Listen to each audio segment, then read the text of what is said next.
ओम प्रकाश एक दल नहीं, देखिए भागीदारी संकल्प मोर्चा बनाए हैं, ये एक दल नहीं, कम हम बता दे रहा हूँ साथी, चैलेंज दे रहा हूँ उनको कि एक दल नहीं, ये 10 दल नहीं 50 दल के साथ चुनाव मिलकर लड़े, लेकिन इनका खाता तक नहीं खुलेगा। मेरा ये चैलेंज है। अब हमारे समाज जग चुका है, अब ओम प्रकाश जी अपना जो करना है करें, लेकिन अब जो हमारे पूर्वज का इतिहास मिटाने का काम करेगा उसके साथ राजभर समाज अब नहीं रहेगा। हमको अब माननीय अनिल राजभर जी के कंधों को मजबूत करना है, उनके हाथों को मजबूत करना है, और भारतीय जनता पार्टी को अब अपने राजभर समाज जग चुके हैं, अब माननीय अनिल राजभर जी के साथ रहने का काम करेंगे। मैं राजभर समाज से, मेरा राजभर समाज से हैं। जी जी जी जी। तो थोड़ा सा ओपी राजभर के बारे में हम पूछ लेते हैं फिर आपसे। उन्हीं के काम है। ओपी राजभर जी के पुतले भी जलाए गए हैं, उन्हीं के कार्यकर्ताओं ने क्यों जला दिए हैं पुतले उनके? सर बात यह है कि जो हमारे देश पे आक्रमण करने वाला सैयद सलार गाजी मियाँ 17 बार हमारे पूर्वज महाराजा सुहेलदेव जी ने सैयद सलार गाजी मियाँ को लड़ाई में पराजित करने का काम किया, उनको भगाने का काम किया, और इन्होंने सुहेलदेव भारतीय समाज पार्टी के नाम पे अपना एक राजभर समाज का पार्टी बनाने का काम किया। लेकिन जो अपने पूर्वज का न ख्याल करके जाके अपने दुश्मन को सजा रहे हैं सैयद सलार गाजी मियाँ के। अगर इनको चादर ही सजाना था तो कलाम अब्दुल के मज़ार पे इन्होंने जाके चादर सजाए होते। वीर अब्दुल हमीद के जो हमारे देश के वीर पुरुष थे, जो हमारे देश की आज़ादी में उन्होंने खून बहाने का काम किया, तो ऐसे लोगों के साथ जाके आप चादर चढ़ाए होते, मेरे पूरे राजभर समाज आपके साथ होने का काम करता। लेकिन अब राजभर समाज जग चुके हैं, जान चुके हैं कि ओम प्रकाश का नियत यह है कि मुझे मंच लगाकर राजभर समाज का वोट बेचना है, मुझे नोट कमाना है, मुझसे बस समाज से मतलब नहीं है, मुझे नोट से मतलब है। उनकी मानसिकता ये बन चुकी है। हम कह रहे हैं एक दूसरे का कोई नकल मार के विकास कर लेता है, उनको तो सीख लेना चाहिए, आदरणीय श्री नरेंद्र मोदी जी से सीख लेना चाहिए कि कैसे सरकार चलाना चाहिए, कैसे हिंदू धर्म का रक्षा होगा। ऐसे लोगों का विचारधाराओं से चलना चाहिए। जैसे आदरणीय श्री नरेंद्र मोदी जी, सब हिंदू मुस्लिम सिख ईसाई सब धर्म के लोग हमारे बनारस के अंदर हैं, लेकिन देखिए उनका नारा क्या है, सबका साथ सबका विकास सबका विश्वास के साथ। माननीय आदरणीय श्री अनिल राजभर जी हैं, वो भी कहते हैं सबका साथ सबका विकास सबका विश्वास। माननीय योगी जी भी कहते हैं। तो ऐसे लोगों के साथ मुझे रहना है। हमको अब माननीय अनिल राजभर जी के कंधों को मजबूत करना है, उनके हाथों को मजबूत करना है, और भारतीय जनता पार्टी को अब अपने राजभर समाज जग चुके हैं, अब माननीय अनिल राजभर जी के साथ रहने का काम करेंगे। ओम प्रकाश एक दल नहीं, देखिए भागीदारी संकल्प मोर्चा बनाए हैं, ये एक दल नहीं, कम हम बता दे रहा हूँ साथी, चैलेंज दे रहा हूँ उनको कि एक दल नहीं, ये 10 दल नहीं 50 दल के साथ चुनाव मिलकर लड़े, लेकिन इनका खाता तक नहीं खुलेगा। मेरा ये चैलेंज है।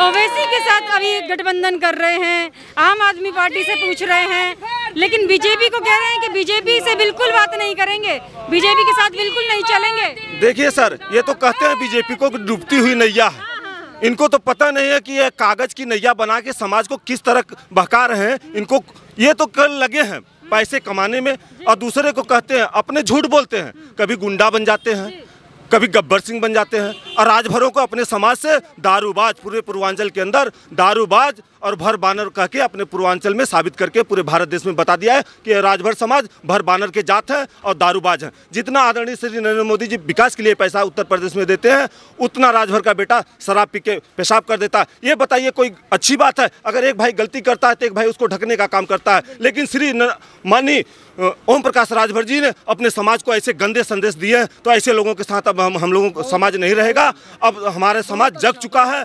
अब ओम प्रकाश जी अपना जो करना है करें, लेकिन अब जो हमारे पूर्वज का इतिहास मिटाने का काम करेगा उसके साथ राजभर समाज अब नहीं रहेगा। जब राजभर समाज ही नहीं है ओम प्रकाश राजभर जी के साथ, तो फिर गठबंधन किसके साथ कर रहे हैं और क्यों कर रहे हैं? वो गठबंधन केवल यही कह रहे हैं, ऑफर दिए हैं कि मुख्यमंत्री बनाएंगे, तो उनकी पांच मुख्यमंत्री, जी जी जी जी, वो मुख्यमंत्री बनाने का ऑफर दिए हैं बिंद जी को, केवट जी को, मल्लाह जी को, चौहान जी को, राजभर जी को।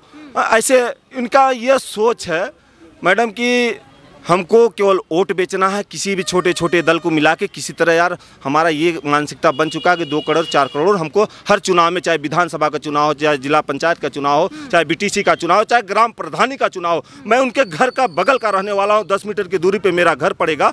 आप आके सर्वे कर लो। आज से हमारे ग्राम सभा में इनके ही लोग प्रधान रहते थे, लेकिन आज समाज के लिए ग्राम सभा फतेहपुर में एक पहचान के लिए गेट तक साबित नहीं किया। अपने लड़के के शादी में इन्होंने, जब कैबिनेट मंत्री के पद पे थे, भारतीय जनता पार्टी के पदाधिकारी थे, इन्होंने लखनऊ के कुर्सी बैठने का काम किया। अपने बेटे की शादी में 25 लाख का पंडाल बनाने का काम किया। समाज के प्रति 2 लाख का गेट इन्होंने नहीं बनाया। हमारे दूर दराज से हितनाथ मेहमान रिश्तेदार आते हैं, उनको भटकना पड़ता है, पूछना पड़ता है कि ग्राम सभा हमारा फतेहपुर कौन सा है, तो लोग बताते हैं कि भैया यही सा है, गांव मेरा है, चितौरा मोड़ से नाम जाना जाता है। तो ऐसे लोग यही विकास किया 18 साल में। तो ऐसे लोगों के साथ नहीं रहना। जो इंसान अपना जन्मभूमि कर्मभूमि भूल सकता है। देखिए, अब इन्होंने ग्राम सभा फतेहपुर से निकलकर जाकर रसड़ा में वहाँ के निवासी हो गए हैं। जो अपना घर छोड़ सकता है साथी, वो समाज का सेवा क्या कर सकता है। तो ऐसे लोग समाज के साथ नहीं जुड़ पाएंगे। अब हमारा समाज चला। एक सवाल का और जवाब दे दीजिए मुझे। इन्होंने राजभर समाज के लिए ऐसा क्या किया है? मतलब अभी तक आपकी बातों से तो मुझे नहीं लग रहा कि कुछ किया भी होगा। क्या अब नरेंद्र मोदी जी ने कुछ कहा ऐसा कि हाँ वो आप लोगों के लिए, आपके समाज के लिए कुछ आगे करेंगे जो ओपी राजभर नहीं कर पाए हैं? हमारे श्री आदरणीय अनिल राजभर जी कैबिनेट मंत्री हैं, और हम लोग जाते हैं सर्किट हाउस। हमारा एक दिन नहीं होता है, दूसरे दिन पहुंच जाता हूं। जो भी समस्या लेकर जाता हूं, समाज के प्रति हो, चाहे कोई आम जनता के प्रति हो, कोई जात पाति भेदभाव की बात वहां नहीं होती है। अगर मैं उनके माननीय अनिल राजभर जी के यहाँ चला गया, मैं उनसे बात कर लिया और समाज के लिए कह दिया कि ये कोई भी कौम के हों, लेकिन सर इनका काम होना चाहिए। आज जनता का बहुत अच्छा काम माननीय अनिल राजभर जी कर रहे हैं, और योगी जी भी साथ उनके लगे हैं। और योगी जी जो आज काशी नगरी को एक नया जन्म दे दिए, नया समझ लीजिए कि नया भारत बनाने का काम ये कर रहे हैं, नया बनारस बनाने का काम कर रहे हैं। गंगा माँ के तट पे मैं जाता था, कभी कचरा इतना पड़ा रहता था, कभी काशी विश्वनाथ में दर्शन करने के लिए जाता था, कचरा इतना पड़ा रहता था। आज जाके देखिए, काशी को काशी बना दिए। तो ऐसे लोगों के साथ हमें रहना है।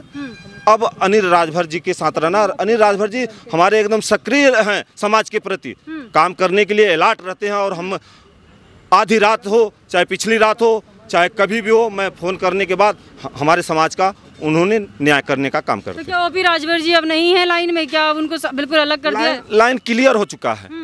लाइन कहाँ से क्लियर हुआ भाई? जो हमारे पूर्वज का इतिहास मिटाने का काम करेगा, तो समाज तो अनपढ़ अब नहीं रह चुका है। अब समाज जग चुका है।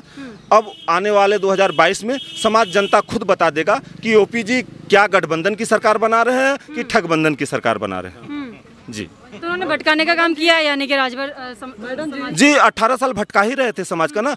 कई भी मैटर होता था, मैडम पंचायत चुनाव हुआ, उनके भाई के कई भी मैटर होते थे समाज में। कई लोग, उनको बताइए, कई लोग समस्या को लेकर जाते थे उनके दरवाजे पे, लेकिन इन्होंने कोई समस्या हल करने का काम नहीं किया।